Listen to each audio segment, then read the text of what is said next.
So currently we're trying to lay out the wiring for this S10 6.0 build, and so we're kind of bringing stuff around the motor where we want it, bringing it out to here because we know we're going to have the ECM and a fuse box sitting right here over the fender well. So we're bringing everything. This is where the factory ran most of the wiring for that engine harness, so we're going to kind of use that same concept. Here's all the wiring, and as I had said before, everything is, you know, labeled for the computer. So, you know, G48, that's green 48. We're going to go to green 48 on the connectors here. So green, you know, and then 48 would be let's see, this dude right here, that little spot right there. So that's what we're doing. One of the things also that we're doing is that we went with a Trailblazer intake. It's got different injectors, so we've got to change over because the van harness that we had came with the truck style injectors. So that's what you see here versus the Trailblazer style injectors. So there's a big difference there. So the connections are totally different. So one of the things that we found while we were doing this was that the factory, whether it was, you know, Trailblazer or the truck style, seems to match colors. So like pink and yellow, pink and green, pink and blue, the dark blue right here.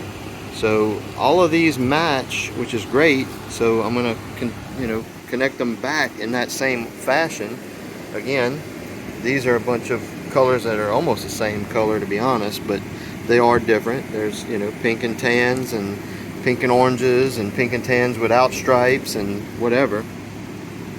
But that's what we got going on so far. We're having to put these on there. All I'm doing is using a simple little butt connector method with a little heat shrink on it and making up this new harness.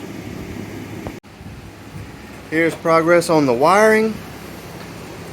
This is for the crank sensor. We're going to come up, snake it through here. This will, we've got some brackets that go here, but we're hoping that none of this gets in the way. All of our injectors and coil wires are laid out, running inside the fuel rail here.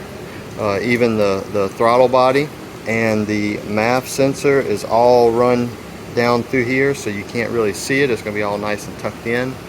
That's on both sides. We've got it routed just like the factory S10 would have had coming over the brake booster. We still have some more wiring left. This is, you know, nighttime now. We're probably about to call it a night, but we've got some fuse wiring. We've got a water temperature sensor, whatever wiring. We've got the rear O2s, the cam sensor, oil pressure sensor, and some additional wiring for fuse box and grounding. If you got an S10, the heater coil makes an excellent wire holder. So everything's here ready to go for tomorrow. We're going to try to continue up and finish up what we got going on. But this is the progress so far. We had to lay out a little bit of the brackets and the intake just so we knew where everything needed to go. Basically everything's coming through here. So I mean, you look at this pile of wires, you see a bunch of wires there, but when you go right here, where'd all that wire go? You can't even see it. It's all hidden.